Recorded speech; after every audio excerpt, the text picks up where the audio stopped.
আপনাদেরকে আজকে একটা ঘটনা বলবো। হিল্লে বিবাহ, যে কিছুদিন আগে একটা ঘটনা ঘটলো, আপনারা সোশ্যাল মিডিয়া দেখলেন। তো ওই কোথাকার ঘটনা বা কি, আমি নাম নাই বললাম। তো একটা পুরুষ বা একটা লোক তার বউর সাথে ঝগড়া বিবাদের এক পর্যায়ে তার বউকে এমন তিনটা কথা বলে, যে তিনটা কথার কারণে তাদের বৈবাহিক সম্পর্ক শেষ হয়ে যায়। তো ওই তিনটা কথা বলার সময় কিন্তু তার মাথাটা অনেক গরম ছিল। ওই শয়তানের প্ররোচনায় হোক বা শয়তানের প্ররোচনায় এসব কাজ করে মানুষ। তো শয়তানের প্ররোচনায় পরে সে তিনটে কথা বলে ফেলার কারণে তার কিন্তু সম্পর্ক শেষ। যে তিনটা কথা বলার কারণে সম্পর্ক কিন্তু থাকে না। বা আমরা বড় বড় মুফতি যারা, বড় বড় আলেম যারা, তাদের মুখ থেকে শুনেছি, ওইটা কিন্তু বাস্তব। তিনটা কথা বলার পরে তার সম্পর্ক থাকে না, তাদের বৈবাহিক সম্পর্ক বা স্বামী স্ত্রী আর থাকে না। তো ওই লোকটা যখন রাগবশত মাথা গরম ছিল, ওই তিনটা কথা বলে ফেলার কারণে তাদের সম্পর্কটা তো এখন আর নাই। কিন্তু তারপরও তার ছোটো বাইরে দিয়া মানে বড় একটা আলেম বা একটা আলেমের কাছে এটার শুরুহাটা জানার জন্য বা এটার সমাধানটা কী জানার জন্য কিছু পরামর্শ নেওয়ার জন্য ওই মহিলাকে নিয়ে যায়।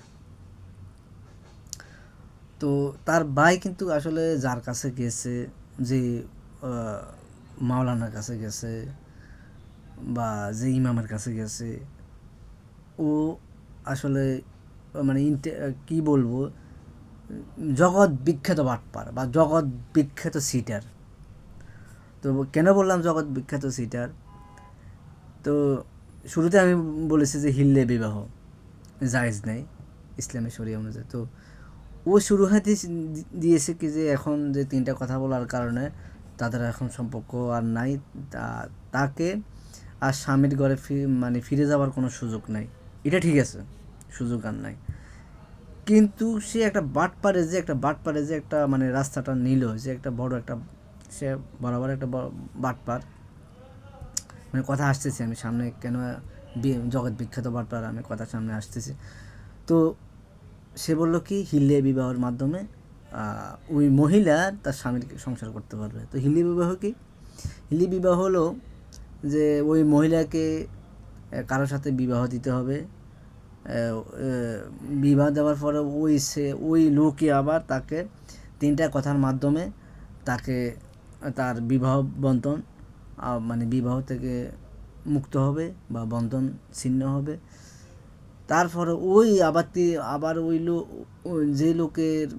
যে লোকে শুয়ার জন্য ফাটাইছে, ওই লোকের কাছে আবার বা ওই যে লোকটা রাগবশত বা তার মাথা গরম ছিল, তিনটা কথা ফেলেছে, তখন তার সাথে আবার সংসার করতে পারবে ওই মহিলা, কোনো সমস্যা নেই। সমাধান কে দিল? ওই মাওলানা। ওই মাওলানা কী করলো, যে ওই মাওলানাই ওই মহিলাকে বিবাহ করলো। আমি শুরুতে বলেছি যে জগৎ বিখ্যাত বাটপার ওই মাওলানা হিল্লে বিবাহ নামে, যেহেতু হিল্লে বিবাহ ইসলামে জায়েজ নেই, হিল্লে বিবাহ নামে তাকে বিবাহ করলো, যদি হিল্লে বিবাহ জায়েজ নাই। এবং কি কত বড় জঘন্য কাজ করছে, যে এটা কি বলবো, জগৎ বিখ্যাত বাটপার না বললে, সিটার না বললে না হয়। সে আল্লাহর পবিত্র জায়গা, ওইখানে মসজিদের সিঁড়ির ভিতরে ওই মহিলার সাথে জোরপূর্বক সহবাস করে। কারণ ওই মহিলা সহজ সরল মানুষ, ওই মহিলা এত এত বা এত এত বা গ্রামের মহিলা এত কিছু বোঝে না। মহিলাটা বোঝে না যে ওই বাটপাড়ের ছল বা ওই বাটপাড়ের যে একটা বাটপাড়ি সিটারি, ওই মহিলাটা আসলে বুঝতে পারে নাই। পরে ওই মহিলাটার মনে হয়েছে যে আসলে আমার সাথে বাটপাড়ি হয়েছে। তখন এই বিষয়গুলো মহিলা জানানোর পর, যখন গ্রামবাসী জানাজানি হয়, তখন ওই মসজিদ কমিটিরা তৎক্ষণাৎ ইমামকে বহিষ্কার করে। তো আমার মতে ওই ইমামকে শুধু বহিষ্কার করা না, ওই ইমামকে তাৎক্ষণিক একটা মহিলাকে দর্শনের দায়ে ওই ওই ইমামকে তাৎক্ষণিক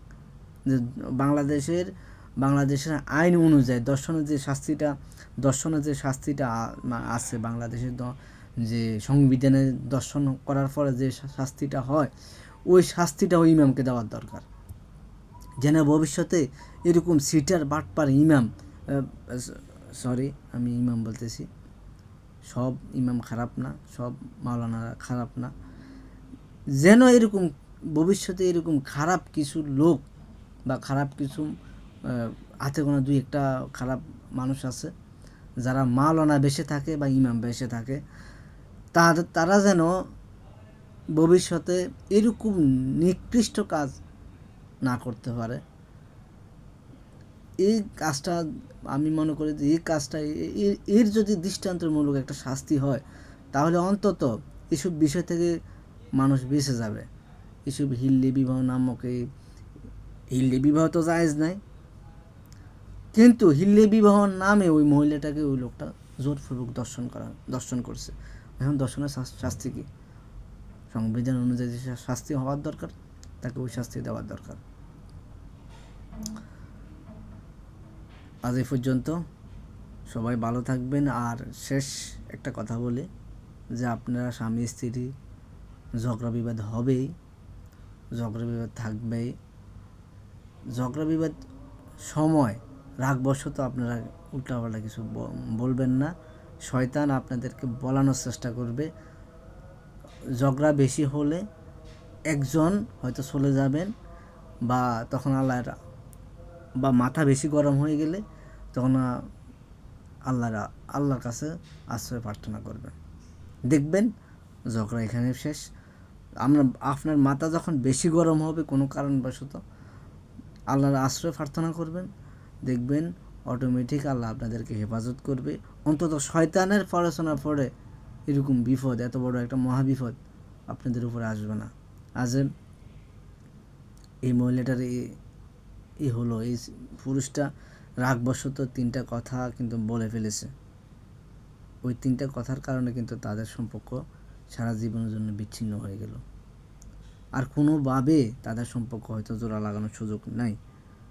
হ্যাঁ, যদি ওই মহিলার অন্যত্রা যদি বিবাহ হয়, বিবাহের পর কোনো কারণবশত ওই স্বামী যদি আবার তাকে দিয়ে দেয়, তখন তার জন্য হয়তো আবার বিবাহ করা জায়েজ হবে, কিন্তু এখন আর কোনো সুযোগ নেই। তো শেষ, ভিডিওটা অনেক বড় হয়ে গেছে, সবাই সাথে থাকবেন, অবশ্যই সাপোর্ট করবেন যেন প্রতিবাদমূলক ভিডিও তৈরি করতে পারে।